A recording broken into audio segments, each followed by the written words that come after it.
The stagecoach lurched to a stop outside the general store in Las Cruces, New Mexico territory, and Katherine Carson knew her life had just changed forever, though whether for better or worse remained to be seen. She stepped down onto the dusty street on that sweltering June afternoon in 1878, her dark traveling dress clinging to her in the oppressive heat.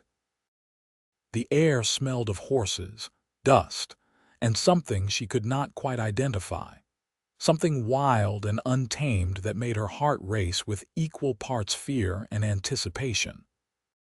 She had traveled nearly 2,000 miles from Boston to meet a man she had never seen, exchanging letters for 3 months before agreeing to become his wife. Her practical mind had warned her this was madness, but her desperate circumstances had left her little choice. Katherine was 22 years old and alone in the world. Her parents had died of fever the previous winter, leaving her with nothing but debts and the unwanted attention of her father's business partner, a man 3 times her age who had made it clear he expected her hand in marriage as payment for those debts. The advertisement in the paper had seemed like divine intervention at the time. Rancher seeking wife. Must be hardy, honest, and willing to work. In exchange, will provide home, protection, and respect. Respect. Not love, not affection, not even companionship. Just respect. She had written back expecting nothing more than a business arrangement, a mutual agreement that would benefit them both.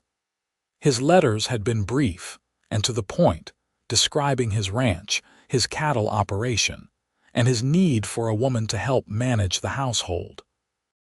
He had never once mentioned feelings or emotion, and she had appreciated his honesty.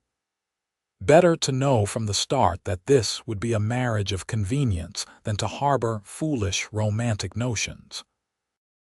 Now, standing in the blazing New Mexico sun with her trunk at her feet and dust coating her boots, Katherine scanned the unfamiliar faces around her. A few curious townspeople glanced her way, and she felt the weight of their scrutiny. A woman traveling alone was unusual enough, but a mail-order bride was something else entirely, fodder for gossip and judgment. Miss Carson. She turned toward the voice and found herself looking up at a man who took her breath away, though not for the reasons she might have expected. He was tall, well over 6 feet, with broad shoulders and a lean, muscular build that spoke of years of hard physical labor. His face was weathered by sun and wind, tanned to a deep bronze, with lines around his eyes that suggested he smiled often, though he was not smiling now. Those eyes were a startling blue, the color of the sky just after dawn, and they studied her with an intensity that made her want to look away. But Katherine had learned long ago not to show weakness, so she held his gaze and extended her gloved hand. "Mr. Grayson, I presume." He took her hand gently, and she noticed the calluses on his palm, the strength in his fingers. "Benjamin Grayson, madam. Most folks call me Ben. Welcome to Las Cruces." His voice was deep and warm, with a slight drawl that was nothing like the clipped Boston accent she was used to. He wore a simple work shirt, dusty trousers, and a hat that had seen better days. Everything about him spoke of a man who worked with his hands, who lived close to the land, and who had no patience for pretense or artifice. "Thank you," she said simply, unsure what else to say. The moment felt awkward and strange, meeting the man she was supposed to marry within the week. Ben released her hand and gestured toward a wagon parked nearby. "I have the wagon here. The ranch is about an hour's ride. I thought we could head out now if you are not too tired from your journey. Or if you prefer, I can arrange for you to stay at the hotel tonight and we can leave in the morning." Katherine appreciated that he was giving her a choice, not simply assuming or demanding. "I would prefer to see the ranch today, if that is acceptable. I have been traveling for over a week and I would like to reach my destination." Something flickered in his eyes at her words, Destination, not home. She wondered if he noticed the distinction. "Of course," he said, and moved to pick up her trunk as though it weighed nothing. He carried it to the wagon and set it carefully in the back, then returned to offer her his hand to help her up to the seat. Katherine settled herself on the worn wooden bench, arranging her skirts as Ben climbed up beside her. He took the reins with easy competence and clicked to the horses, and they began moving through the town. Las Cruces was smaller than Katherine had expected, just a collection of adobe buildings and wooden structures clustered along a main street. But it had a church, a general store, a saloon, and what looked like a small schoolhouse. People went about their business and a few waved to Ben as they passed. He nodded back but did not stop to make introductions. "I thought we could get you settled first," he said, as if reading her mind. "Plenty of time for you to meet folks later, once you have had a chance to rest and adjust." "That is considerate of you," Katherine said, and meant it. She had been dreading the prospect of being paraded through town like some curiosity. They rode in silence for a while as the town fell behind them, and open country stretched out in all directions. The landscape was unlike anything Katherine had ever seen, vast and empty, with mountains rising in the distance like purple shadows. The vegetation was sparse, nothing like the lush greenness of the east, but there was a stark beauty to it that surprised her. "It takes some getting used to," Ben said quietly, watching her take in the view. "The land out here. It is not soft or forgiving, but it has its own kind of beauty once you learn to see it." "I can see that already," Katherine admitted. "It is very different from what I am accustomed to, but not in a bad way, just different." He glanced at her, and this time she saw something like approval in his expression. "Your letters mention you grew up in Boston." "Yes, my whole life until now. My father was in shipping and trade. I had a very different life there." She hesitated, then decided honesty was best. "A very sheltered life, I suppose. I have never done ranch work or managed a household without servants. I will need to learn a great deal, and I hope you will have patience with me." "I do not expect you to know everything right away," Ben said. "And I am not looking for a servant, Miss Carson. I have hired hands for the heavy ranch work. What I need is a partner, someone to help manage things, to make this place into a proper home. It has been just me and the hands for too long, and the house shows it. A partner." The word was better than she had expected, suggesting a level of equality and respect that warmed her despite her nervousness. "I will do my best," she said simply. They rode on, and Katherine found herself stealing glances at the man beside her. Benjamin Grayson was not what she had pictured when she had read his letters. She had imagined someone older, gruffer, perhaps hardened by a difficult life.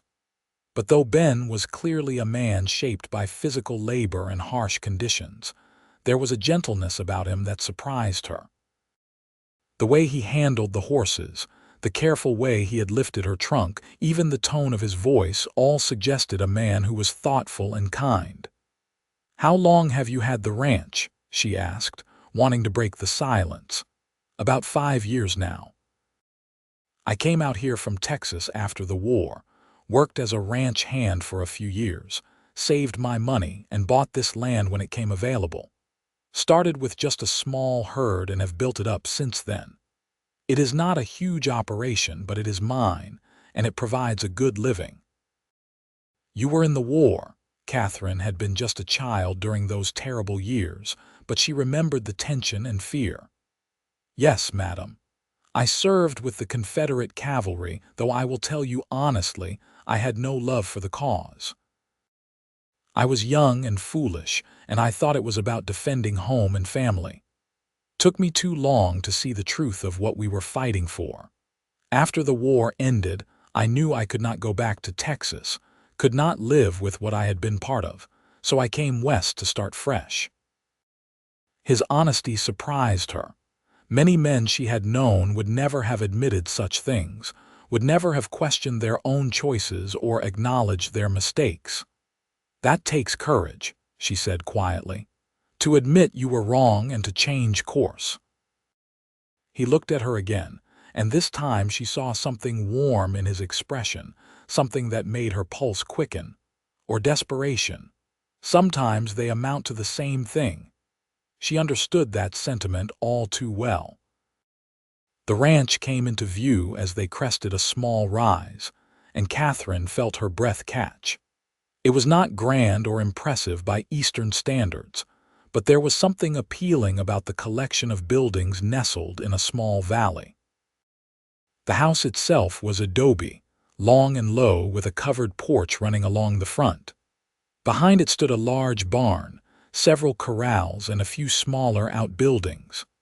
Cattle dotted the landscape, grazing on the sparse grass, and she could see several men working near the barn. "It is beautiful," she said, surprising herself with the sincerity of the statement. Ben pulled the wagon to a stop in front of the house and looked at her with an expression she could not quite read. "You really think so? I know it is not much compared to what you must be used to." "It is honest," Katherine said. "It is real. That is more than I can say for much of what I knew back east."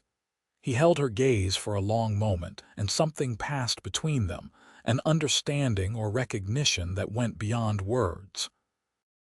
Then he climbed down from the wagon and came around to help her down. His hands closed around her waist as he lifted her from the seat, and Katherine was acutely aware of his strength, his nearness, the warmth of his touch even through layers of fabric. He set her on the ground carefully and released her immediately, stepping back to give her space. "Let me show you the house," he said, his voice slightly rougher than before. The interior was dim and cool after the bright sunlight outside. The main room was large, with a fireplace at one end, a dining table in the center, and a kitchen area along one wall. The furnishings were simple but well made, and everything was clean, though the room had the stark, utilitarian feel of a place where only men lived. "There are 3 bedrooms," Ben said, gesturing toward a hallway. "The largest is at the end. I have been using it, but it should be yours now. I will move my things to one of the smaller rooms." Katherine turned to him, surprised. "That hardly seems fair. This is your home." "It is your home now, too," he said firmly. "And I want you to be comfortable. Besides, I am gone much of the day, working the ranch. You will spend more time in the house than I will." She did not know what to say to that. Every expectation she had brought with her was being gently dismantled, replaced by a reality that was far kinder than she had dared to hope. "May I see it?" she asked. He led her down the hallway and opened the door at the end.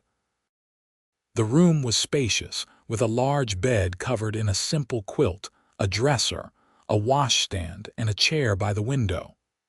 The window itself looked out over the valley, offering a view of the distant mountains. It was sparse but clean, and Katherine could already imagine making it her own. "There are linens in the dresser," Ben said from the doorway. "And if you need anything else, just let me know. I will be honest with you, Miss Carson. I am not good at this sort of thing. Making a home, knowing what a woman needs, but I want to learn. I want you to feel like this is truly your place." Katherine turned to face him, moved by his earnestness. "You are doing better than you think, Mr. Grayson.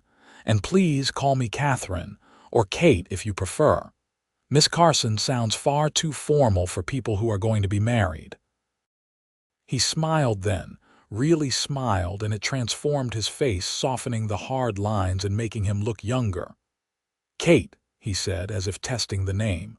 "I like that, and you should call me Ben. I insist on it." "Ben," she repeated, and felt something warm unfurl in her chest. "I will let you rest and settle in," he said. "Take your time. When you are ready, come on out to the porch and I will introduce you to the hands. We usually have supper around 6. Nothing fancy, I am afraid. Usually just whatever I can throw together, which is not much." but I am hoping that is something you might help with in time." "I can cook," Katherine assured him. "My mother insisted I learn, even though we had a cook. She said a lady should know how to manage a household from top to bottom, not just give orders." "Smart woman," Ben said approvingly. Then he tipped his hat and left, closing the door quietly behind him. Katherine stood alone in the room that was to be hers and slowly released the breath she had been holding. This was real. She was here, in New Mexico territory, about to marry a man she had just met.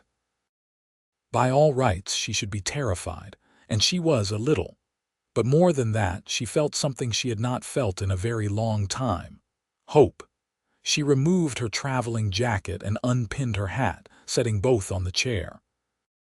Then she walked to the window and looked out at the vast expanse of land, at the mountains in the distance, at the cattle grazing peacefully in the valley.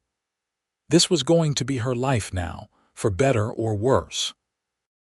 She had come here expecting to be tolerated, to fulfill a role, to make herself useful in exchange for security and a roof over her head. But Ben had looked at her with kindness in his eyes. He had called her a partner. He had given her the best room in his house and asked what she needed. It was more than she had expected. So much more. Katherine washed her face and hands in the basin, then changed out of her traveling dress into something simpler and more practical.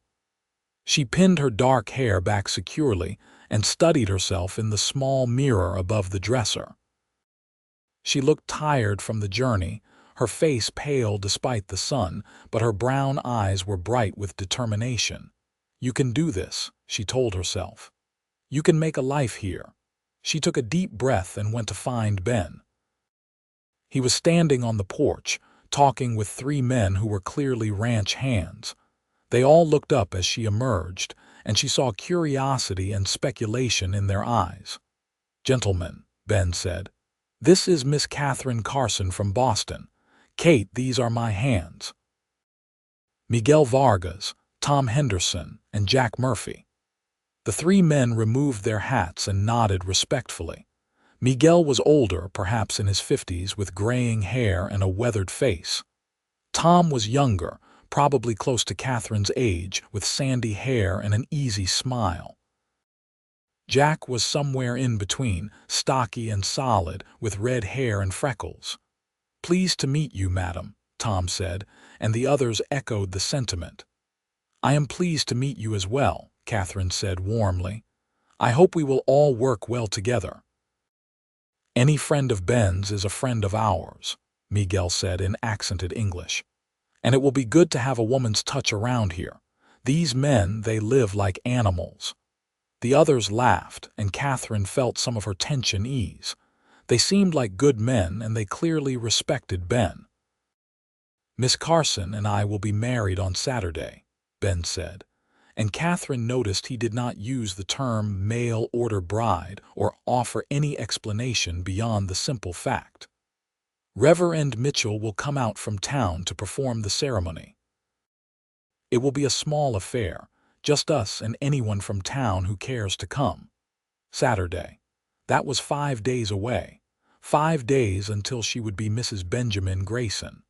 The thought made her stomach flutter with nervousness and something else, something she was not quite ready to name. The men congratulated Ben and welcomed Katherine again, then excused themselves to get back to work. Ben watched them go, then turned to Katherine. "They are good men," he said. "Miguel has been with me from the start. Tom and Jack came on about 2 years ago. They work hard and they are loyal. You can trust them." "I am glad," Katherine said. "It is important to have good people around." Ben nodded, then seemed to hesitate as if unsure what to say next. Finally, he cleared his throat. "Would you like to see the rest of the ranch, or would you prefer to rest?" "I would like to see it," Katherine said decisively. "If I am going to live here, I should know the place." He smiled again, that warm smile that transformed his face. "Then let me give you the grand tour." They spent the next hour walking around the property. Ben showed her the barn where the horses were kept, and introduced her to his favorite mount, a large bay gelding named Ranger. He showed her the chicken coop, explaining that the eggs were a reliable source of food and income when they had extras to sell in town. He pointed out the vegetable garden, which was clearly struggling from neglect. "I am not much of a gardener," he admitted sheepishly. "I try, but I do not have the patience for it. Maybe you will have better luck." "I have always enjoyed gardening," Katherine said, already mentally planning how she might revive the wilting plants. "My mother had a small garden behind our house in Boston. I helped her tend it." "Then it is all yours," Ben said. "Do whatever you like with it. In fact, do whatever you like with all of it. This is your home now, Kate. I want you to feel free to make changes, to put your mark on the place. I know it has been a bachelor's domain for too long, and it shows." His generosity touched her deeply. She had expected to have to tread carefully, to ask permission, to defer to his authority in all things. Instead, he was offering her autonomy and trust. They walked out to where the cattle were grazing, and Ben explained his operation. He ran about 200 head, mostly longhorns, tough cattle that could survive the harsh conditions.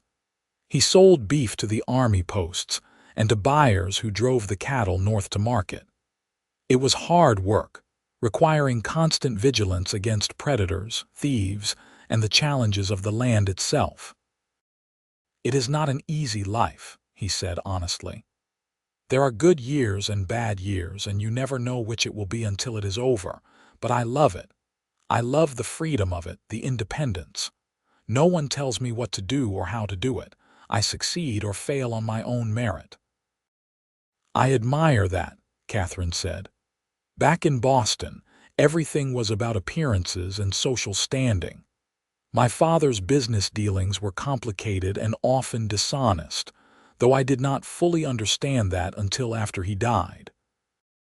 I am glad to be away from all that, to be someplace where things are more straightforward."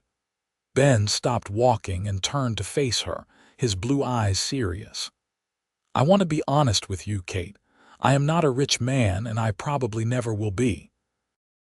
I can provide for you, keep you safe and fed and housed, but I cannot give you the kind of life you had in Boston. There will not be fancy dresses or social events or servants to do the work. It will be hard sometimes, and there will be days when you wonder why you ever left the city. But I promise you this: I will treat you with respect and kindness. I will never raise my hand to you in anger, and I will never make you feel less than you are. I will be faithful and true, and I will do everything in my power to make you happy. That is the best I can offer." Katherine felt tears prick her eyes, moved by his sincerity and his obvious concern for her well-being. "Ben, the life I had in Boston was not what you think. Yes, we had money and status, but it was all hollow. My father was in debt, drowning in obligations he could not meet. When he died, I discovered just how bad things were. His business partner wanted to marry me, not because he cared for me, but because it would settle the debts and give him control of what little remained. I would have been nothing more than a possession, a means to an end. What you are offering me, a partnership built on respect and honesty, is worth more than all the wealth and status in the world." She saw relief and something deeper flash across his face. He reached out and took her hand, his calloused fingers closing gently around hers. "Then we understand each other. This is a new start for both of us, a chance to build something good and true. I am glad you are here, Kate, truly glad." "I am glad too," she whispered, and realized with a start that she meant it. They walked back to the house hand in hand, and Katherine felt a warmth spreading through her that had nothing to do with the desert sun. She had come here expecting duty and obligation, expecting to be merely tolerated. But Ben was offering her something far more precious, genuine care and consideration. He was trying, really trying, to make her feel welcome and valued. And in return, She found herself wanting to do the same for him. That evening, Katherine cooked her first meal in her new home. The kitchen was reasonably well stocked, and she found flour, beans, salt pork, and some root vegetables. It was not much to work with, but she made biscuits from scratch and a hearty stew that filled the house with warmth and good smells. Ben and the hands ate at the table together, which surprised her.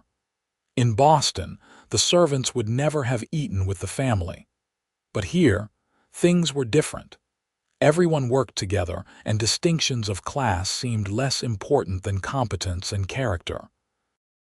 "This is delicious, Miss Kate," Tom said enthusiastically, sopping up gravy with a biscuit. "Best meal I have had in months." The others agreed enthusiastically, and Ben looked at her with such open admiration that she felt her cheeks warm. "Thank you," she said, pleased. "It is nothing fancy, but I am glad you are enjoying it." "It is wonderful," Ben said quietly. "You have no idea what a difference it makes, coming in after a long day to a meal like this, to a table set properly, to a house that feels like a home." After dinner, the hands excused themselves to their bunkhouse, and Katherine began cleaning up. Ben immediately moved to help, gathering plates and bringing them to her at the wash basin. "You do not need to do that," Katherine protested. "I can manage." "I know you can," Ben said. "But I want to help. Besides, it gives us a chance to talk, to get to know each other better before Saturday." So they worked side by side, washing and drying dishes, and talked. Ben told her about his childhood in Texas, about his parents who had died when he was young, about the war and the disillusionment that had followed. Katherine told him about Boston, about her education, about her parents and the grief of losing them. They talked about books they had read, about their hopes and dreams, about the things that made them laugh and the things that kept them awake at night. The more they talked, the more Katherine felt drawn to this man. He was intelligent and thoughtful, with a quiet strength that had nothing to do with physical prowess and everything to do with character. He listened to her opinions without dismissing them, asked her questions as if her answers truly mattered, and spoke to her as an equal. When the kitchen was clean, they sat on the porch together, watching the sun set over the mountains. The sky blazed with color, oranges and purples and reds that seemed impossible, and the air finally began to cool. "I could watch this every night and never get tired of it," Ben said softly. "I think I could too," Katherine agreed. He glanced at her, and in the fading light his eyes seemed especially blue. "I know this is all happening very fast. We barely know each other, and in 5 days we will be married. If you need more time, if you want to wait, I will understand." "There is no pressure, Kate. I want you to be sure." Katherine considered his words carefully. It was true that they barely knew each other, that this was all moving at a breathtaking pace. But she also knew that waiting would not change the fundamental reality of her situation. She had nowhere else to go, no other options. And more importantly, she did not want other options. In just one day, Ben had shown her more kindness and respect than any man she had known in Boston. She felt safe with him, valued in a way she had never experienced before. "I do not need more time," she said firmly. "I came here to marry you, Ben. Unless you have changed your mind, I am ready to move forward." "I have not changed my mind," he said quickly. "Not at all. If anything, I am more certain now than I was when I first saw you step off that stagecoach." "You are not what I expected, Kate. You are better, stronger and smarter and kinder than I had any right to hope for." His words made her heart soar. "You are not what I expected either. I thought I would be coming to a rough, taciturn man who would expect me to work hard and stay out of his way. Instead, I find someone who treats me like a partner, who values my opinions, who goes out of his way to make me comfortable. You have been wonderful, Ben. Truly wonderful." They sat in companionable silence as the stars began to emerge, and Catherine felt a sense of peace settle over her. This was right. She did not fully understand how or why, but she knew in her bones that coming here had been the right decision. The next few days passed in a blur of activity. Catherine threw herself into making the house a proper home, cleaning and organizing, mending curtains and washing windows. She revived the struggling garden, watering and weeding until the plants began to perk up. She cooked 3 meals a day for Ben and the hands, experimenting with the ingredients available and trying to bring some variety to their diet. Ben watched her work with obvious admiration, helping whenever he could but mostly just staying out of her way and letting her do what she did best. In the evenings, after supper, they would sit on the porch and talk, sharing more stories, learning more about each other. Catherine found herself looking forward to those quiet conversations more than anything else, treasuring the growing connection between them. On Friday evening, the night before the wedding, Catherine felt butterflies in her stomach. Tomorrow, everything would change.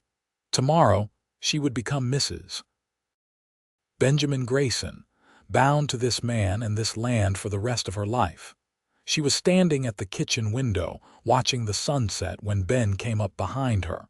She had not heard him approach, and she jumped slightly when he spoke. "Sorry, did not mean to startle you," he said. "I just wanted to talk to you before tomorrow." Catherine turned to face him, and something in his expression made her pulse quicken. He looked nervous, which was unusual for him. "What is it?" she asked gently. He took a deep breath. "I want you to know that I do not expect anything from you tomorrow night. I mean, after the wedding. I know that traditionally a wedding night is, well, you know. But I do not want you to feel pressured or obligated. We can take things slowly, let our relationship develop naturally. I will keep sleeping in the small bedroom, and you can keep the large one, and we can just see how things go. Does that make sense?" Catherine felt a rush of warmth toward this considerate, thoughtful man. He was trying so hard to make her feel safe and comfortable, to respect her boundaries and give her control over the pace of their relationship. "That is very kind of you," she said softly. "But Ben, I need you to understand something. I am not afraid of you. I trust you. You have given me no reason to feel otherwise, and while I appreciate your consideration, I do not want you to feel like you have to walk on eggshells around me. We are going to be married. We are going to share a life together. I know I am inexperienced in certain matters, but I am not a child, and I do not want to be treated like one." He looked at her with something like wonder in his eyes. "You are remarkable, do you know that? You have more courage and strength than any woman I have ever met." "I do not feel particularly courageous," Catherine admitted. "I am terrified most of the time, but I am also determined to make this work, to build a good life here with you. And I think we have a real chance at that, Ben. I think we could be happy together." "I think so too," he said, his voice rough with emotion. "I hoped for a competent partner, someone I could respect and work with. But Kate, you have become so much more than that in just a few days. I find myself thinking about you constantly, looking forward to seeing you, wanting to make you smile. I know it is too soon to call it love, but I think it could become that given time. I think I could fall in love with you very easily." Catherine's breath caught in her throat. She had not expected such an open declaration, such vulnerability from this strong, self-sufficient man. And the truth was, she felt the same way. She was drawn to him in a way that went beyond gratitude or practicality. When he walked into a room, her heart beat faster. When he smiled at her, she felt warm all over. When they talked in the evenings, she never wanted the conversations to end. "I think I could fall in love with you too," she whispered. "I think maybe I already am." He stepped closer, and she could feel the warmth radiating from his body, could smell the scent of leather and soap and something uniquely him.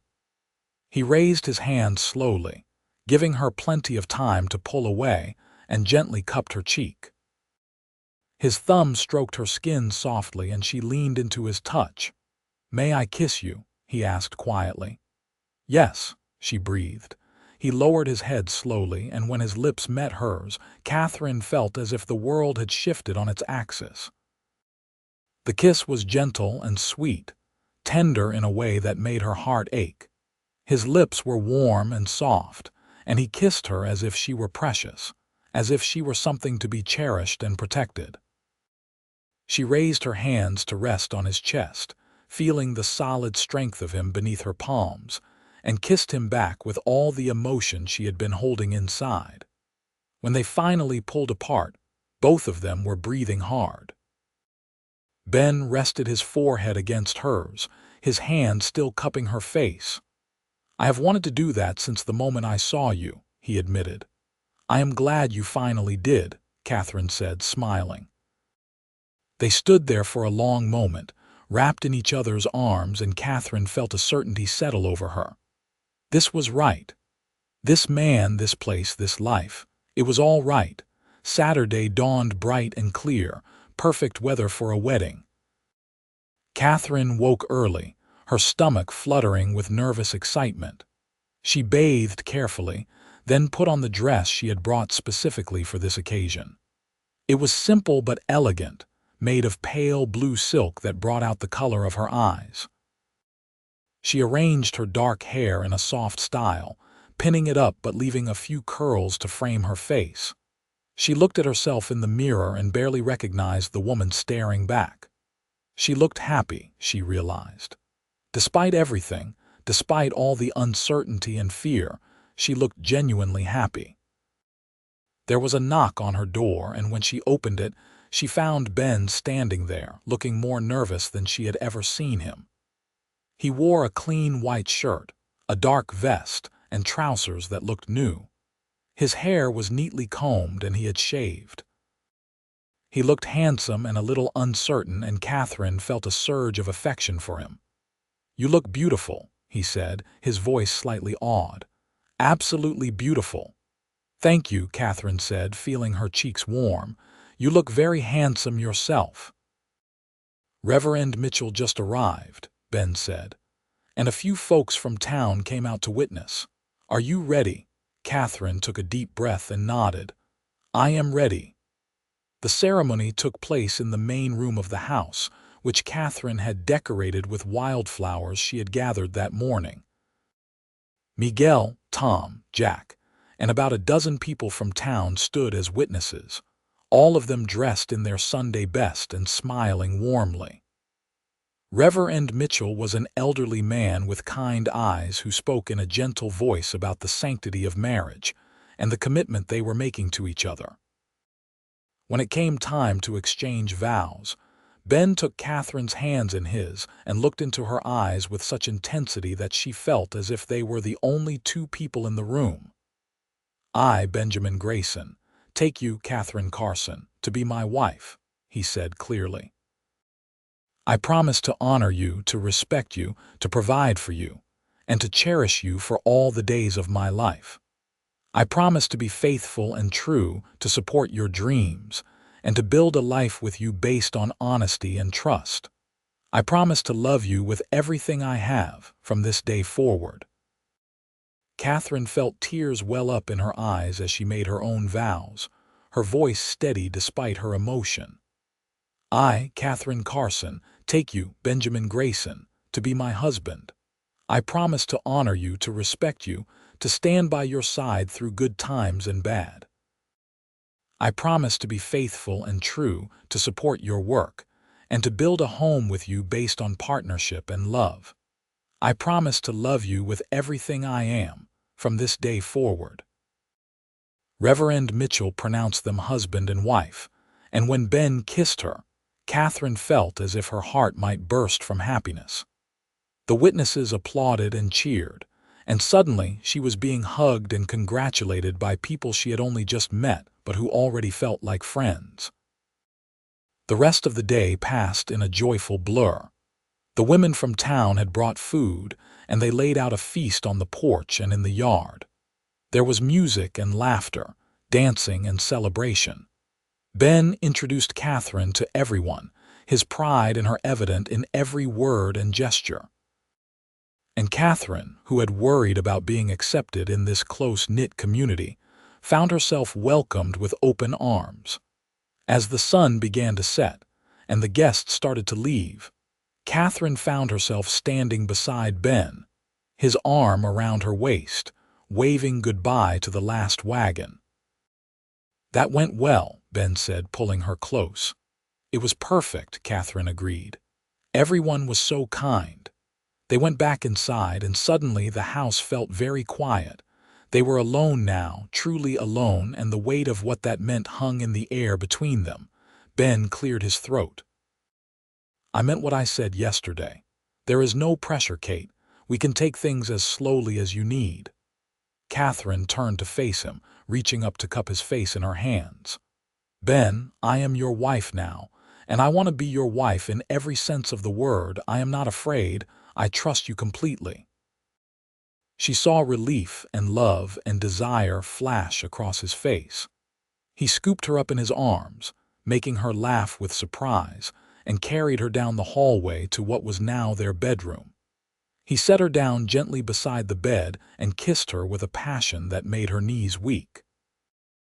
"I will take care of you," he promised against her lips. "I will make this good for you."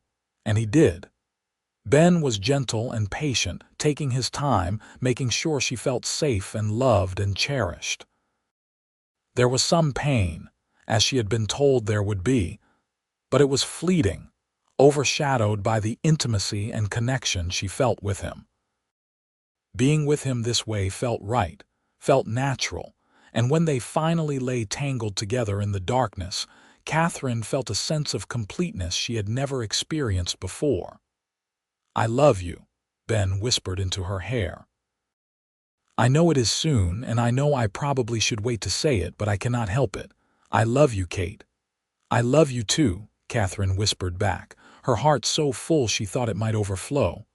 "I love you so much." They fell asleep in each other's arms, and Catherine knew that whatever challenges lay ahead, they would face them together. The days and weeks that followed were some of the happiest of Catherine's life.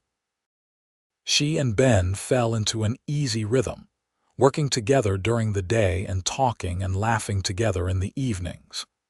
She transformed the house into a real home, adding touches of beauty and comfort wherever she could. She tended her garden faithfully, and by late summer they had fresh vegetables to supplement their meals. She learned to ride a horse, with Ben patiently teaching her, and began accompanying him around the ranch, learning about the cattle and the land. Ben, for his part, seemed to blossom under her care. He smiled more, laughed more, and the hard lines around his eyes began to soften. He brought her small gifts from town, wildflowers from his rides, smooth stones he thought were pretty. He told her every day that he loved her, and he showed her in 1,000 small ways that she was precious to him. The ranch hands became like family. Miguel taught Catherine Spanish, and she taught him to read English.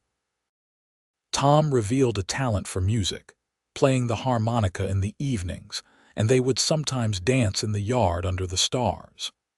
Jack turned out to have a dry sense of humor that made them all laugh, and he and Catherine developed a friendly rivalry over whose biscuits were better.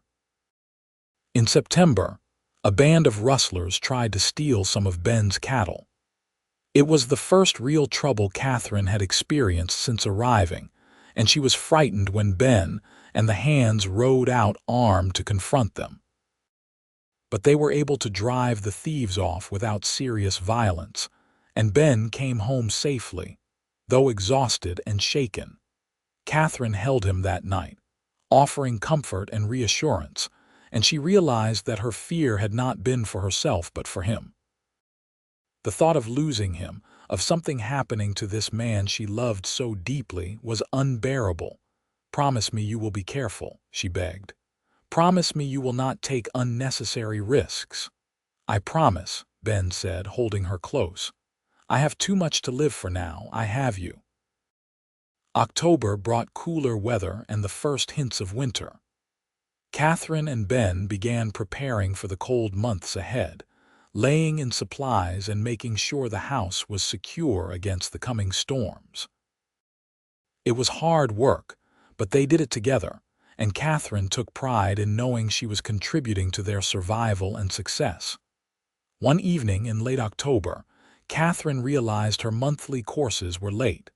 She said nothing at first, not wanting to get Ben's hopes up until she was sure. But when another week passed and she began feeling nauseated in the mornings, she knew. She was pregnant. The knowledge filled her with joy and terror in equal measure. She wanted a child with Ben more than anything, but she also knew the dangers of childbirth, especially out here, far from doctors and hospitals. Many women died bringing children into the world, and the thought of leaving Ben alone, of never meeting the child growing inside her, made her cold with fear. But she could not hide it from him, and one evening, after supper, she took his hand and placed it on her still flat stomach. "Ben," she said softly, "we are going to have a baby." His reaction was everything she could have hoped for. His face lit up with pure joy, and he pulled her into his arms, holding her so tightly she could barely breathe. "A baby," he kept repeating. "We are going to have a baby. Kate, I am so happy." He pulled back to look at her face, and that was when he saw the fear in her eyes. His joy dimmed slightly, replaced by concern. "What is wrong?" he asked. "Are you not happy?" "I am happy," Catherine assured him quickly. "So happy. But I am also frightened. Ben, childbirth is dangerous, and we are so far from town, from any doctor. What if something goes wrong? What if I am not strong enough?" Ben cupped her face in his hands, his blue eyes fierce with determination. "Nothing is going to happen to you. I will not let it. We will bring the doctor out from Las Cruces when your time comes, and we will make sure you have everything you need. And Kate, you are the strongest person I know. You left everything you knew, traveled halfway across the country, and built a life here from nothing. You can do anything, including bringing our child safely into this world." His confidence bolstered her own, and she managed a smile. "We are really going to be parents." "We are," Ben said, grinning so widely it looked like his face might split. "And I cannot wait." The winter months passed slowly. Catherine's body changed as the baby grew, and Ben was attentive and solicitous, fussing over her until she had to remind him that she was pregnant, not ill. He refused to let her do heavy work, taking on extra chores himself to spare her. He worried constantly, though he tried to hide it, and Catherine knew he was as frightened as she was, but the pregnancy progressed smoothly. Catherine felt well, aside from the morning sickness that plagued her for the first few months and the constant tiredness. She continued to work, though at a slower pace, and she found joy in preparing for the baby, sewing tiny clothes and blankets, setting up a cradle in their bedroom. Ben talked to her stomach every night, telling the baby stories, singing silly songs that made Catherine laugh. He put his ear to her belly, claiming he could hear the baby's heartbeat, though Catherine was sure that was impossible. He loved her and their unborn child with an intensity that took her breath away. In March, as the weather began to warm and new life started appearing on the land, Catherine went into labor. Ben sent Tom racing to town to fetch Dr. Harrison, then stayed by her side, holding her hand, wiping her forehead, whispering encouragement and love. The labor was long and hard, lasting through the night and into the next day. There were moments when Catherine thought she could not go on, when the pain was so intense she wanted to give up. But Ben never left her side, never stopped believing in her, and his strength became her strength. Finally, as the sun was setting on the second day, their son was born. He came into the world screaming and healthy, with a shock of dark hair and his father's blue eyes. Dr. Harrison pronounced both mother and baby fit, and Ben held his son for the first time with tears streaming down his face. "He is perfect," Ben whispered, awestruck. "Kate, he is absolutely perfect." Catherine, exhausted but happy, smiled up at her husband and their child. "What should we name him?" Ben thought for a moment, then said, "What about Daniel? It means God is my judge." "Seems fitting, given that he will be judged by what he does, not where he came from or who his parents were." "Daniel Grayson," Catherine said, testing the name. "I love it." They spent the next few weeks in a haze of sleepless nights and endless wonder. Daniel was a good baby, healthy and strong, and watching Ben with his son made Catherine fall even more deeply in love with her husband. He was a natural father, patient and gentle, singing to Daniel, walking with him when he was fussy, changing diapers without complaint. The ranch hands doted on the baby, each of them taking turns holding him and making ridiculous faces to try to make him smile. Miguel carved him a little wooden horse. Tom played soft music on his harmonica to help him sleep. Jack appointed himself Daniel's protector, declaring that anyone who wanted to harm the boy would have to go through him first.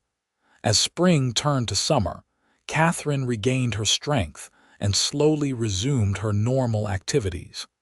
It was harder now, with a baby to care for, but she managed. Ben helped as much as he could, and the hands pitched in when needed. They were a family, all of them, bound together by love and loyalty and shared purpose. One evening in late summer, when Daniel was about 5 months old, Catherine and Ben sat on the porch together, watching the sunset. Daniel was asleep in Catherine's arms, his tiny fist curled against her chest. "You remember when you first arrived?" Ben asked softly. "Do you remember how nervous we both were?" "I remember," Catherine said. "I thought you were going to tolerate me, maybe appreciate my usefulness. I never imagined you would cherish me the way you do." Ben put his arm around her, careful not to disturb the sleeping baby. "I fell in love with you the moment you stepped off that stagecoach. I just did not know it yet. You were so brave, traveling all that way to meet a stranger, willing to make a life in a place you had never seen. And every day since then, you have amazed me. You made this house a home. You made me happier than I ever thought possible, and now you have given me a son. Kate, you are everything to me. You always will be." Catherine leaned her head against his shoulder, feeling a contentment so deep it brought tears to her eyes. "You are everything to me, too. Coming here was the best decision I ever made. I love you, Ben. I love our life together. I love our family." "I love you, too," Ben said, kissing the top of her head. "More than words can say." They sat in comfortable silence, watching the sky turn from orange to purple to deep blue as the stars began to emerge. This was their life now, built on a foundation of respect and trust that had blossomed into a love deeper than either of them had imagined possible. Catherine had come to New Mexico expecting to be merely tolerated, to fulfill a practical role. Instead, she had found a man who cherished her beyond all measure, who loved her with his whole heart, who valued her not just for what she did but for who she was. And in return, she had given him the same. She had looked past the rough exterior and the simple life to see the good, kind, honorable man beneath. She had built a home with him, created a family, and found a happiness she had never dreamed possible. The years passed, each one bringing new challenges and new joys. The ranch prospered under their combined management. Catherine's garden expanded, providing not just food for their table but produce they could sell in town. Ben's herd grew, and his reputation as a fair and honest cattleman spread. They weathered droughts and harsh winters, dealt with predators and difficult neighbors, but they faced everything together. their bond growing stronger with each passing season. When Daniel was 2, Katherine gave birth to a daughter, Emma, who had her mother's dark hair and her father's blue eyes. The little girl was spirited and fearless, climbing everything she could reach and following her older brother everywhere. Ben adored her, his tough cowboy exterior melting completely in the face of his daughter's smiles. 2 years after Emma came another son, Thomas, named after Ben's father. Thomas was quieter than his siblings, thoughtful and gentle, with a love for animals that showed itself early. He would spend hours in the barn, helping care for the horses and cattle, patient and kind with even the most difficult creatures. The house that had once been stark and utilitarian became filled with life and laughter, with the sound of children playing and the warmth of a family that loved each other deeply. Katherine planted roses around the porch, and in the summer, their scent filled the air. She hung curtains she had sewn herself, arranged furniture to create cozy spaces, filled shelves with books ordered from back east. Ben built additions to the house as the family grew, adding bedrooms and expanding the kitchen. He built a proper schoolroom, and Katherine taught the children to read and write, determined that they would have the education she had been fortunate enough to receive. She read to them every night, stories of adventure and romance, of heroes and heroines who overcame impossible odds. Miguel, Tom, and Jack remained with them through the years, becoming honorary uncles to the children. Miguel taught Daniel and Thomas to rope and ride. Tom taught Emma to play the harmonica, and her music filled the evenings with joy.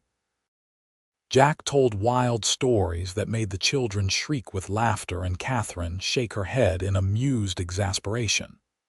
In 1885, when they had been married 7 years, the territorial governor visited Las Cruces, and Ben was asked to speak about ranching practices and land management.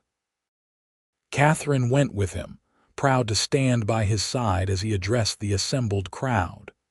She watched him speak with confidence and intelligence, saw the respect in the eyes of those who listened, and felt her heart swell with pride. This was her husband, this good man who worked hard and lived honorably, who loved his family with his whole heart. That night, in the hotel room in town, Ben pulled her into his arms and said, "None of this would have been possible without you. You know that, do not you? Everything good in my life, everything worth having, it all started the day you stepped off that stage coach." "We built this together," Katherine said firmly. "Your hard work, your vision, your determination, those made the ranch successful. I just supported you." "You did so much more than that," Ben insisted. "You made me believe I could be more than just a hired hand scraping by. You made me want to build something lasting, something meaningful. You gave me a family, a home, a reason to get up every morning and work hard. You are my partner, Kate, in every sense of the word. Equal in all things." Katherine kissed him then, pouring all her love and gratitude into that kiss. 7 years of marriage, and she loved him more now than she had on their wedding day. The love they shared had deepened and matured, becoming something solid and unshakable, a foundation on which they had built an entire life. The children grew. Daniel became a skilled horseman and cattleman, learning everything his father could teach him. Emma proved to have a head for figures and began helping Katherine manage the ranch accounts, her quick mind grasping concepts that made others struggle. Thomas discovered a talent for healing and spent hours with Dr. Harrison when the old doctor visited, learning about medicine and the human body. In 1890, when Katherine was 34 and Ben was 38, they welcomed their 4th and final child, a daughter they named Grace. She came as a surprise, arriving a full 10 years after Thomas, and she was spoiled and adored by everyone in the family. Grace had her mother's intelligence and her father's charm, and from the time she could talk, She kept the entire household entertained with her observations and questions. The ranch continued to grow and prosper. Ben bought additional land, expanding their operation and their herd. They built a new barn, larger and better equipped than the old one. They added more corrals, a smokehouse, a proper dairy. What had started as a modest operation became one of the most successful ranches in the territory. But success never changed Ben or Katherine. They remained grounded, remembering where they had come from and what they had overcome to build their life together. They were generous with their neighbors, helping those who struggled, offering advice and support to newcomers trying to establish themselves. Katherine became known throughout the community for her kindness and wisdom, and women often came to her for advice on everything from cooking to child-rearing to marital problems. Ben served on the town council, working to improve infrastructure and bring more resources to Las Cruces. He fought for a better school, for improved roads, for fair treatment of Mexican and Native American residents who were often marginalized. He used his influence for good, and people respected him not just for his success, but for his integrity. The years brought losses as well as gains. Miguel passed away in 1895, dying peacefully in his sleep at the age of 72. They buried him on the ranch, on a hillside overlooking the valley he had loved. Tom left to get married and start his own ranch, though he remained close, visiting often with his wife and children. Jack stayed, becoming the foreman and a permanent fixture in their lives. Daniel married at 22, bringing home a smart, capable young woman named Sarah who fit into the family as if she had always been there. They built a house on the far edge of the ranch property, and Daniel began managing his own herd while still working with Ben. Within a year, they made Katherine and Ben grandparents, welcoming a son they named Benjamin, after his grandfather. Emma showed no interest in marriage, instead focusing on the ranch business. She had a gift for negotiation and secured contracts that tripled their profits. She corresponded with ranchers across the West, sharing information and building networks that benefited everyone. Katherine was immensely proud of her daughter's independence and capability, and Ben never once suggested that Emma needed a husband to be complete. Thomas went to medical school in St. Louis, though it nearly broke Katherine's heart to see him go. But he returned 2 years later with a degree and a determination to serve the community that had raised him. He set up a practice in Las Cruces and became beloved for his skill and compassion. He married a teacher named Rebecca, and they had 3 children who Katherine and Ben doted on. Grace, the baby of the family, surprised everyone by developing a passion for ranching that rivaled even Daniel's. She learned to rope and ride as well as any man, and she had an instinct for cattle that impressed even the most experienced hands. She was fearless and determined, and Ben often joked that she had inherited all the stubbornness from both sides of the family. In 1905, New Mexico was still a territory, though statehood was being discussed more and more. Katherine was 49, and Ben was 53. They had been married 27 years, and their love for each other had only deepened with time. They still sat on the porch together in the evenings, though now they often had grandchildren climbing on them and competing for their attention. They still talked for hours, never running out of things to say to each other. They still kissed goodnight every evening and woke up in each other's arms every morning. One evening, as they sat watching the sunset with Grace reading a book at their feet and the sounds of Daniel's children playing in the yard, Ben took Katherine's hand and said, "I have been thinking about that day you arrived. Do you remember how uncertain everything felt?" "I remember being terrified," Katherine admitted. "I had no idea what I was walking into or whether I had made a terrible mistake." "I was terrified too," Ben confessed. I was afraid you would take one look at this place and want to get right back on that stagecoach. I was afraid I would not be enough, that I could not make you happy." Katherine squeezed his hand. "You have made me happier than I ever imagined possible. This life we have built together, it is everything I could have dreamed of and more." "I wanted to give you so much more," Ben said, a hint of regret in his voice. "I know you gave up a lot to come here.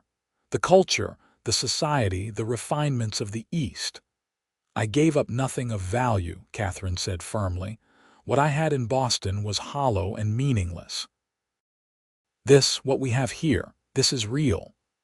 Our family, our home, the work we do, the life we have built together, this matters. You matter, Ben. You always have. From that very first day, you treated me like I was precious, like I was valuable beyond my usefulness. You cherished me when I expected only to be tolerated. You gave me a love I did not even know existed. How could I ever regret that?" Grace looked up from her book, her young face serious. "Papa, did you really think Mama might leave?" Ben smiled and ruffled his daughter's hair. "I was foolish and insecure. But your mother stayed, thank God, and she made me the luckiest man alive." "Tell us the story of how you met," Grace begged, as she had begged countless times before. So Ben and Katherine told the story once again, about the mail-order bride who came west expecting nothing and the cowboy who gave her everything. They told about those first uncertain days, about learning to trust each other, about the slow blossoming of love. They told about the wedding, the birth of their children, the challenges they had faced and overcome together. Grace listened, entranced as always, and Katherine saw in her daughter's eyes the same hope and determination that had brought her to New Mexico all those years ago. The world was changing, the frontier was closing, but some things remained constant: the value of hard work, the importance of integrity, and the transformative power of love. That night, after Grace had gone to bed and the grandchildren had been taken home, Ben and Katherine stood on the porch together, looking out over the land they had built into a thriving ranch. The moon was full, casting silver light across the valley, and the air was cool and sweet. No regrets. Ben asked softly, as he sometimes did. "Not a single one," Katherine said, and meant it with every fiber of her being. Just that I did not find you sooner," Ben said, pulling her close. "Think of all the years we could have had together." "We have had 27 wonderful years," Katherine said, "and God willing, we will have many more." "I will love you until my last breath," Ben promised, "and beyond that, if such a thing is possible." "I will love you just as long," Katherine promised in return. They kissed in the moonlight, two people who had started as strangers and become soulmates, who had built a life together from nothing but determination and love. Katherine thought back to that terrified young woman who had stepped off the stagecoach in 1878, unsure of what awaited her, hoping only to be tolerated and treated with basic respect. She could never have imagined then what her life would become, the depth of love she would find, the family she would create, the home she would build. She had come to New Mexico with nothing, expecting nothing, and she had been given everything. The years continued to pass. Ben and Katherine aged gracefully, their hair turning silver, their faces acquiring more lines, but their love remaining strong and true. They watched their children and grandchildren flourish, taking pride in the good people they had raised and the values they had instilled. The ranch continued to prosper under their stewardship, and later under Daniel and Emma's management. In 1912, New Mexico finally achieved statehood, and there was great celebration throughout the territory. Ben and Katherine attended the festivities in Santa Fe, honored guests thanks to Ben's years of service to the community. They danced together at the ball, moving with the easy grace of people who knew each other's every movement, who had spent decades as partners in all things. "We are part of history now," Ben said as they swayed to the music. "We helped build this state from nothing."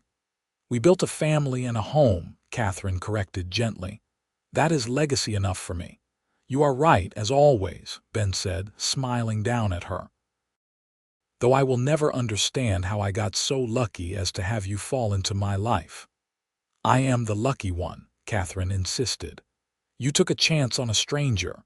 You opened your heart and your home to someone you had never met. That took courage, Ben. And you have spent every day since then proving that my trust in you was well placed." When they returned home to the ranch, it was to find all their children and grandchildren gathered, throwing a surprise party to celebrate their 34th wedding anniversary. The house was full of noise and laughter and love, exactly as it had been for so many years.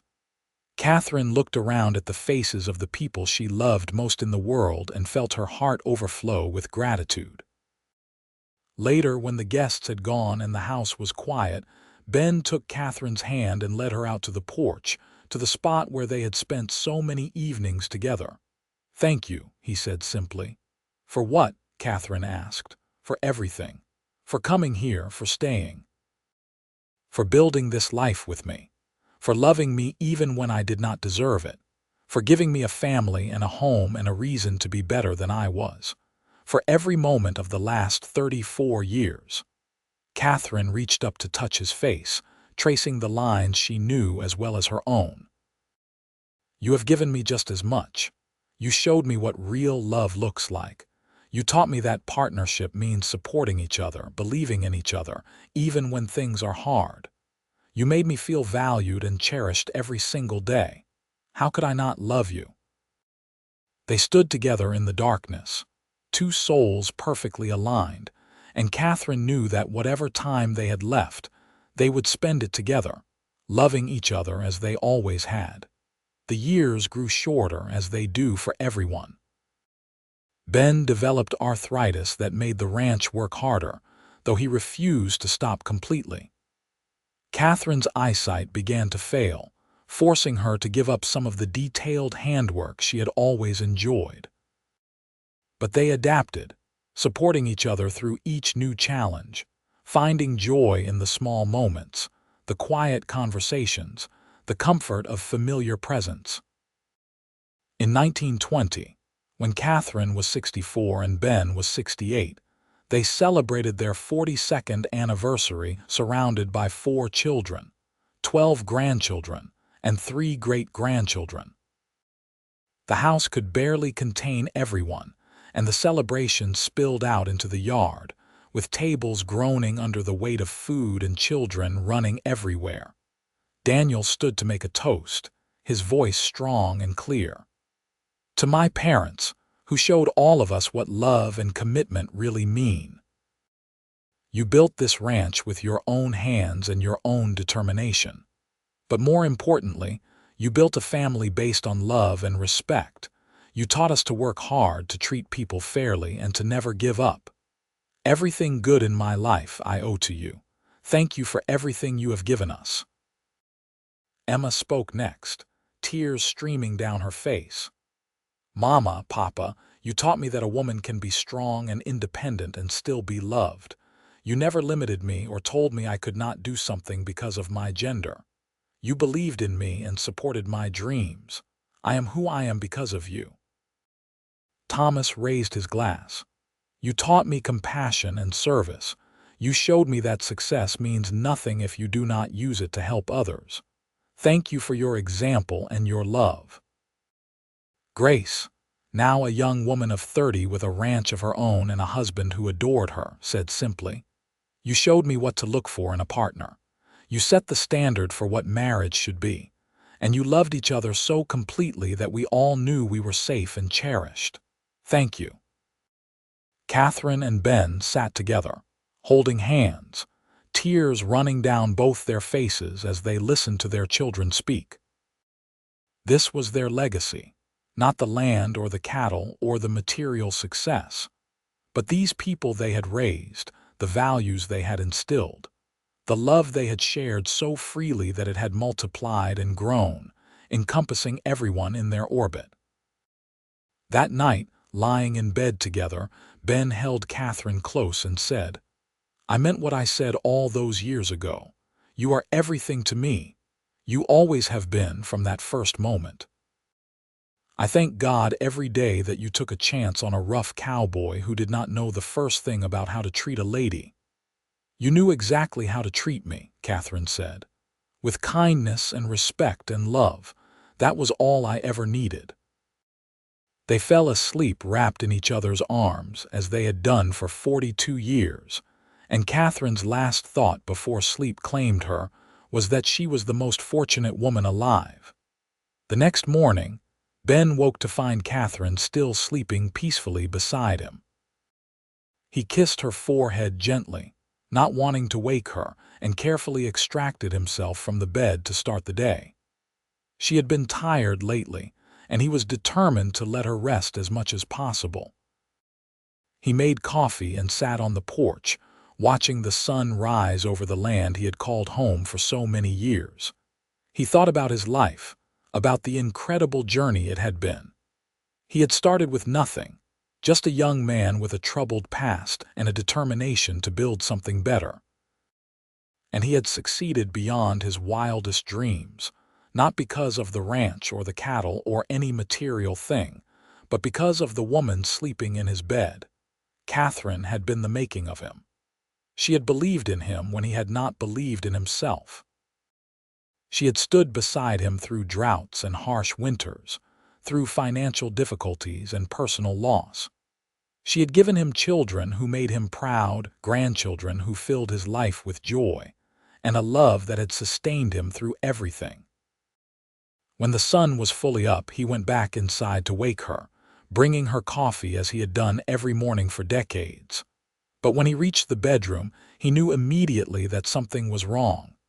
Katherine was still lying as he had left her, peaceful and calm, but she was too still, too quiet. He set down the coffee with shaking hands and reached out to touch her face. She was cool to the touch, and when he felt for a pulse, he found none. She had died in her sleep, peacefully and without pain, slipping away while he had sat on the porch watching the sunrise. Ben sat down on the bed and gathered her body into his arms, holding her close, and wept. He wept for the loss of his beloved wife, his partner, his soulmate. He wept for all the mornings they would not share, all the sunsets they would not watch together. He wept because the world felt suddenly empty without her in it. But even through his grief, he felt a deep gratitude. They had had 42 beautiful years together. She had not suffered at the end, had not been in pain or afraid. She had simply fallen asleep beside the man she loved and had not woken up. And he had been blessed beyond measure to have loved her and been loved by her for so many years. The funeral was the largest Las Cruces had ever seen.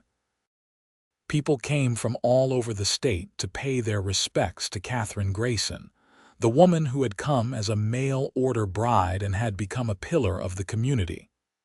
Her children spoke about her intelligence, her kindness, her strength. Her grandchildren spoke about her wisdom and her unconditional love.